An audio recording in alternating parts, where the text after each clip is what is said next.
Boa noite e muito bem-vindos a um especial de informação na RTP1, no dia seguinte ao que muitos classificaram como um terremoto político, com alterações do quadro parlamentar muito mais sensíveis do que previam a maior parte dos analistas e mesmo os estudos de opinião. A AD ganhou claramente estas eleições, mas não consegue maioria absoluta, nem somados os deputados da AD com os da Iniciativa Liberal. A outra nota de grande destaque é mais uma subida significativa do Chega, que pode mesmo tornar-se a segunda força em termos de representação parlamentar. Falta contar ainda os votos da imigração, e o ano passado o Chega obteve 2 mandatos em 4, um para a AD e outro para o PS. A outra nota de destaque é que o resultado muito negativo, a estrondosa derrota do Partido Socialista, levou à admissão de Pedro Nuno Santos, do cargo de secretário-geral. O partido inicia de imediato o processo eleitoral interno e José Luís Carneiro, logo às primeiras horas após a derrota, voltou a assumir disponibilidade para se candidatar ao lugar de secretário-geral, tendo já esta noite aventado a hipótese de entendimentos, negociações com a AD num novo quadro, mas não dando ainda como concluído o processo que o levará a ser candidato. Para debater tudo isto e o que mais houver são meus convidados, representantes dos 5 partidos mais votados, partidos ou coligações mais votados no dia de ontem nas eleições legislativas. Desde logo António Leitão Amaro, bem-vindo, candidato pela AD e deputado do Partido Social Democrata mais uma vez. Pedro Delgado Alves, do Partido Socialista. Bruno Nunes, do Chega. Mariana Leitão, da Iniciativa Liberal, e Rui Tavares, do LIVRE. Muito boa noite a todos e muito bem-vindos. António Leitão Amaro, Bruno Nunes, bem-vindo também. Até onde é que vai a margem negocial do Chega? Pode chegar a um acordo de governo ou não pensam nisso? Antes de mais, boa noite, obrigado pelo convite e cumprimentar todos os colegas de painel. Deixe-me só fazer aqui uma nota em relação a esta questão das empresas de sondagens e à forma como as sondagens e os estudos de opinião foram feitos.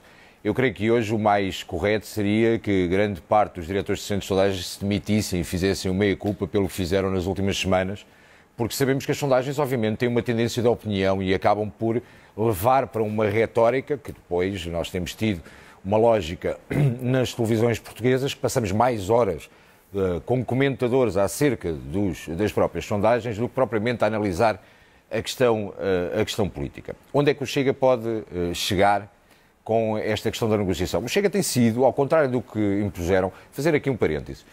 Durante muito tempo, se o Chega existe, é porque os partidos ditos do sistema, como nós dizemos tantas vezes, falharam e abriram uma margem que permitiu que nós falássemos diretamente com as pessoas. Aquilo que chamavam populismo não era mais nem menos do que uma aproximação ao eleitorado. Não nos deixámos aburguesar como alguma direita, com medo de ir à rua, e fomos aos sítios onde as pessoas estavam. E, portanto, nós temos um programa eleitoral e nós temos um conjunto de propostas que já no mandato anterior, quando estava ao governo do Partido Socialista, o PS tem a sua primeira grande responsabilidade na forma como tratou o Chega, com a lógica da linha vermelha. Vamos agora olhar o presente e o futuro. Esta é mas é para enquadrar, da linha vermelha. Entretanto, aparece o não é não. Para nós, a estabilidade do país é o mais importante. Ninguém quer eleições constantemente. Agora, nós temos, também nós, as nossas linhas vermelhas e sabemos onde não passamos. Sabemos o que comprometemos com o eleitorado. Mas ouviu aqui o António Leitão Amaro há pouco colocar o cenário de... Já existe um ato de contrição por parte do PSD que percebe que, ao contrário de há um ano atrás, nós neste momento nem precisávamos estar em eleições, porque se o PSD tivesse entendido que o não é não passava de populismo e que deveria ter sentado Luís Montenegro com André Ventura... O que é que mudou no discurso da AD aos seus olhos, ou do PSD? O que é que mudou ao longo deste tempo? O que mudou Quando chamou ato de contrição, isso traduz-se em quê? Claramente já não há um não é não. Já existe uma lógica de dizer estamos disponíveis para falar, quer com o PS, quer com o Chega. E o Chega será a segunda força política assim que chegarem os resultados dos círculos da imigração. E para o Chega isso basta ou o Chega quer o acordo que vá além de uma negociação episódica pontual? Teremos amanhã as reuniões com o Presidente da República, vamos ver o que de facto vai acontecer, mas para nós há uma questão que é clara. Nós não abdicamos das nossas bandeiras, não abdicámos delas até aqui e nunca aceitaremos colocarmos numa posição que resultará, para que as pessoas entendam lá em casa, numa lógica quase do abraço do urso, em que a determinada altura, como tem acontecido com outros partidos no espectro político da direita, que se subjugam aos interesses da AD e que a determinada altura perdem as causas, perdem as bandeiras. Isso matou a direita em Portugal, de ficar sempre condicionada à AD. Portanto, a AD poderia ter tido... Mas o que é que é melhor para o país, aos olhos do Chega? É o Chega participar das decisões de governação, independentemente da forma, certo, ou é poder manter-se como uma voz crítica e que questiona o rumo da governação? O Chega está preparado para governar. As pessoas podiam não ter acreditado, e quando nós dizíamos há uma semana atrás que acreditávamos que era possível vencer e que André Ventura seria Primeiro-Ministro, as pessoas riam e diziam que era impensável. Já todos perceberam que o caminho é esse. Portanto, nós estamos disponíveis para poder analisar o que de facto o que é que a AD pretende. A AD é que tem que se pronunciar, foi a AD que ganhou as eleições e aproveito para dar os parabéns a todos aqueles que foram eleitos, saudar todos aqueles que participaram na mesa de votos e permitiram este ato democrático ser realizado, porque é tanta gente individual e anónima que dá o dia para estar neste ato. Mas para nós é completamente pacífica a relação de nos podermos sentar, agora não podem existir linhas vermelhas. Deixa-me só colocar mais esta pergunta, quero ouvir o Rui Tavares e a Mariana Leitão também. Luís Montenegro disse várias vezes que André Ventura não era confiável. Certo. André Ventura questionou a integridade de Luís Montenegro e associou uma ideia de corrupção, até o episódio dos cartazes e da queixa-crime. Estes dois homens podem entender-se? Eu vou-lhe fazer uma pergunta, sendo que não está aqui para responder. Há uns anos atrás... Mas as perguntas retóricas fazem sentido. Os homens que mais se atacaram na política portuguesa chamavam-se José Manuel Durão Barroso e Paulo Portas.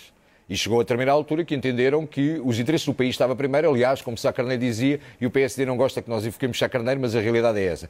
Portanto, muito antes de que as nossas preocupações pessoais ou partidárias... Mas o seu colega Pedro Frazão dizia ontem aqui neste estúdio que se Luís Montenegro não der mais explicações sobre o caso da empresa familiar... Há situações para esclarecer, há situações que têm que ser resolvidas, existe muita margem. Agora, existe margem para nos podermos sentar e poder falar. Se daqui vai advir algum acordo, não lhe posso garantir, não posso dizer que existe nenhum acordo ou se estamos disponíveis de fazer algum acordo com a AD. Agora, temos que todos ter algum sentido de responsabilidade. O sentido de responsabilidade passa por Luís Montenegro dar as explicações, resolver as situações que podem ser entropias em todo este processo e então, a partir daí, eventualmente estaremos em condições para poder avançar para alguma coisa. Do ponto de vista do Chega, que garantias para que o Governo cumpra a legislatura como reclama Luís Montenegro e ainda agora o António Leitão Amaro?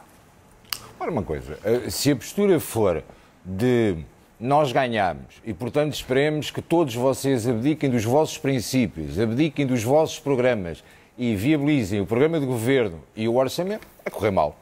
Vai correr mal, obviamente, porque depois dizemos os novos socialistas. Sabe que eu acho que uma das falhas do Partido Social Democrata e também agora do Partido Socialista é que ainda não perceberam que as pessoas, quando chegam à caixa para pagar no supermercado, ninguém lhes pergunta se é de direita ou se é de esquerda. Isto também respondendo à iniciativa liberal e à questão das posições do Chega. As pessoas perguntam se vão pagar em dinheiro ou em cartão. E, portanto, nós temos medidas que estão no nosso programa, como era a questão das portagens, que sempre assumimos.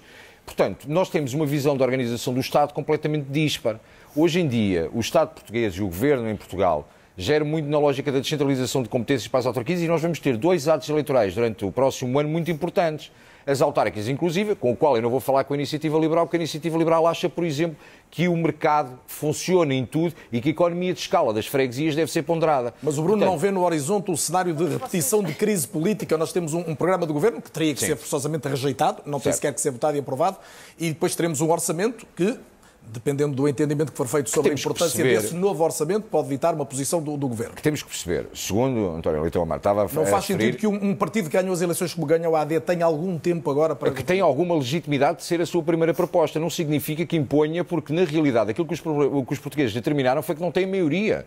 E, portanto, para existir maioria, ou falam connosco, ou falam com o PS. O PS, no estado calamitoso que ficou depois de Pedro Nuno Santos, já se colocou à predisposição de poder negociar com o PSD. É um problema entre eles. Quando quiserem falar connosco, sabem perfeitamente que as nossas propostas têm um programa eleitoral. Ridicularizaram durante muito tempo o facto de termos um programa... E vai querer um compromisso escrito ou admite um entendimento apenas... Já tivemos algumas situações que podíamos esmiuçar em detalhe, onde o Chega acabou por ser acusado de ter sido o responsável para a negociação não só do orçamento, mas também da eleição do Presidente da Assembleia da República, que todos nós que estivemos envolvidos no processo soubemos o que aconteceu e a falta de palavra veio de onde.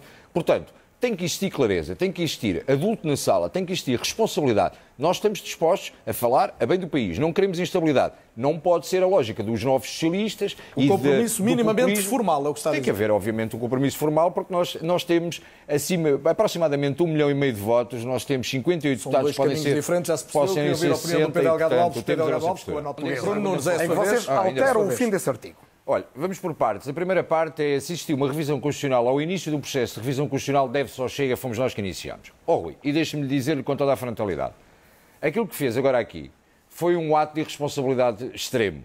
E vou-lhe dizer porquê.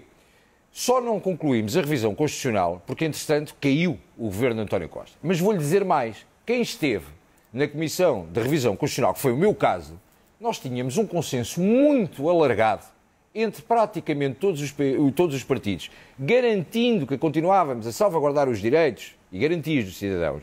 Mas vou-lhe dizer mais, está a misturar de tal maneira, e aproveito que o Pedro Delgado Alves é um jurista de renome. Assimétrico neste momento, que não era o que tínhamos na altura. Pedro Delgado Alves é um jurista de renome, pode aproveitar para não misturar os direitos constitucionais programáticos com outros direitos constitucionais em que está a misturar tudo.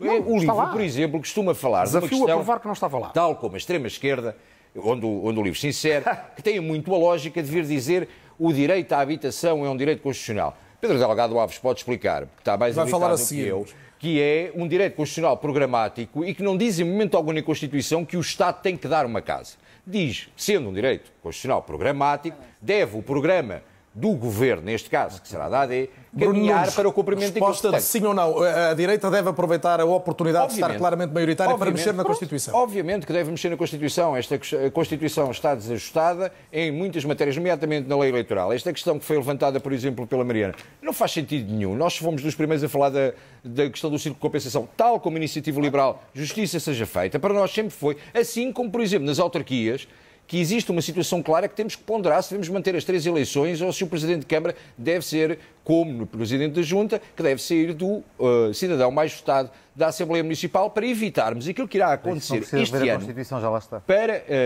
Não, está previsto que pode ser feito assim, mas o que eu estou a falar é que daqui partirmos para a questão da lei eleitoral. Claro que já lá está, e o que eu estou a dizer é partirmos através da Constituição para a lei eleitoral. E na lei eleitoral sabemos que não está. Certo? Muito bem, está claro. Só para ficar claro. Só para não confundir as pessoas Pedro, lá em casa. Não consigo indicar apenas uma prioridade, mas temos a situação da reforma da justiça que nós tanto temos alavancado desde a nossa existência, a luta contra a corrupção, a questão da imigração, que foram paliativos aquilo que este governo fez e que não teve coragem de assumir exatamente o problema que temos neste momento, o problema gravíssimo que atravessamos na saúde, o problema gravíssimo que atravessamos também na educação. E há uma matéria que não tem sido matéria de debate quando o Governo está presente, que nós precisamos de saber também qual o posicionamento em relação à defesa nacional. Porque estamos com uma guerra na Europa e precisamos de entender quais os investimentos para cumprir ou não as metas que ao longo dos últimos anos, quer PS, quer PSD, falharam redondamente.